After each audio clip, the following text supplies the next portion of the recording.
Patrick, restricted free agent this summer, correct? Yeah. What does that mean to you?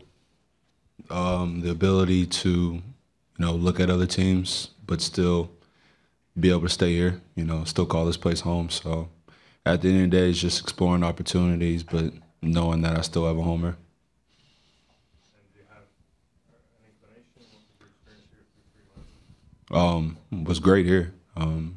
Developed strong relationships with the staff, the organization, my teammates, embraced the city and the fans. Overall I had a great time. Out of all the stops I've been to, Houston and Sacramento, this is by far the best.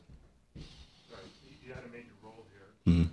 Mm-hmm. Is starting important to you? No, not at all. It's all about just knowing my role, having a positive impact on the team, making sure I'm getting a solid amount of minutes. So whether I'm starting or whether I'm doing what I was doing this year coming off the bench, as long as I'm playing, I'm happy. Patrick, can you walk us through the process when you heard you'd been traded to Toronto, what you thought this was going to be like, what turned out to be true, and what you were wrong about?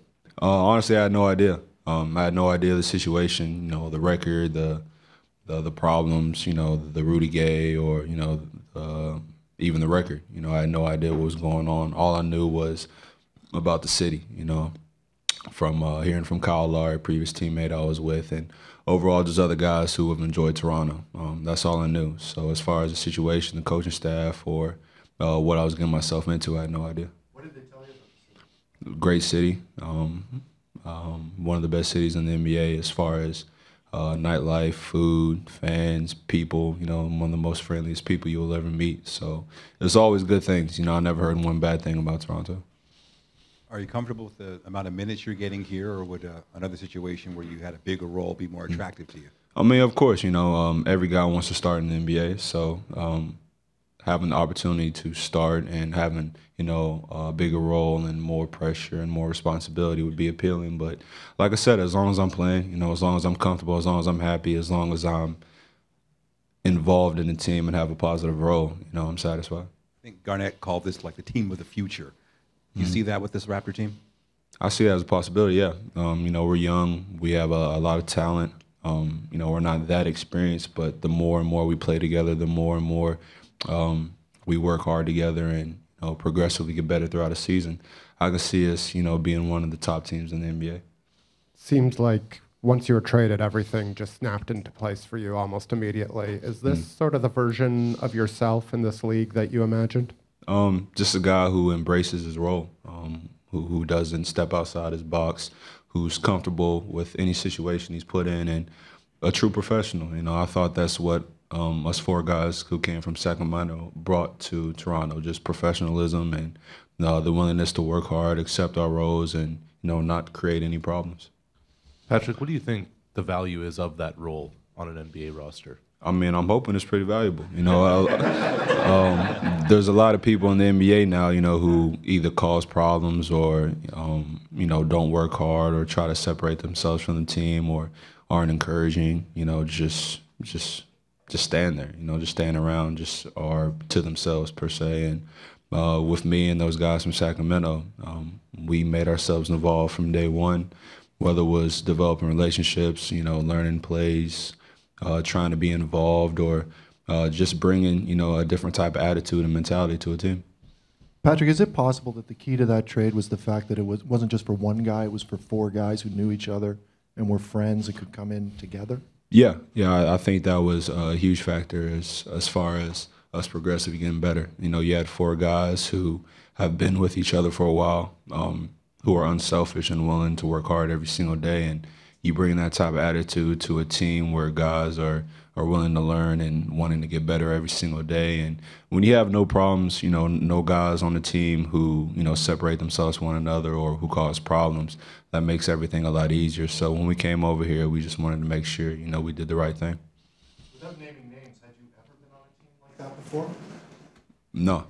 This was my first time being on a team where everybody, accepted the roles, where everybody was per se happy. I'm sure there was guys who were unhappy, because they weren't getting, X amount of minutes or playing time, but they didn't cause problems on the team. And this was my first time being in a positive environment where everybody was supporting one another.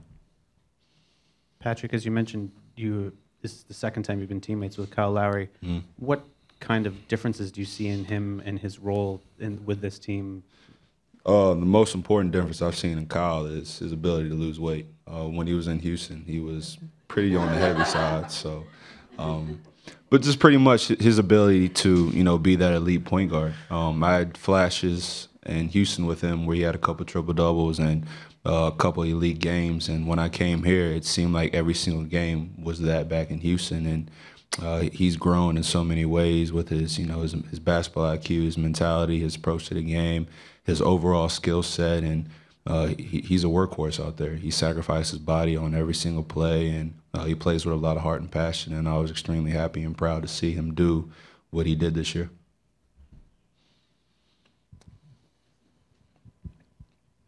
You just went through along in your first playoff series. What did you get out of it yourself? What did you learn through this experience? Just pretty much I can play under pressure. Just knowing that if I surround myself with a bunch of good guys in a positive environment, I'm able to play. If I'm happy, if I'm in a good situation, then, I'm able to showcase my abilities and just play great basketball out there. So overall, I was satisfied with my performance, other than the free throws in Game 3. I was happy with the way I played and never satisfied, but definitely happy. Heading into the offseason, what we look for from every young guy, like yourself, young veteran, is what can you do this summer to take your game up another level? No, just keep improving on my perimeter play. Also establish more of a post game offensively and defensively. Get stronger, get quicker, be able to close out and contain an offensive player, and work on my ball handling and hopefully be able to guard point guards now. I feel like I can guard 5 through 3, some 2s, but work on my foot speed, my lateral quickness, and hopefully be able to guard some point guards in the league. You were talking about Kyle, and he was just up here talking about free agency and all of that. How much does it mean to this franchise? How important is it to this franchise that they're able to, keep building with Kyle? Kyle is an elite player, and as far as him staying here, I'm sure a lot of people in Toronto would love that, and it all depends on him. But definitely, if Toronto wants to get better in the future, have somebody to build around and be the key, the glue per se for the basketball team, what better person to start with than Kyle?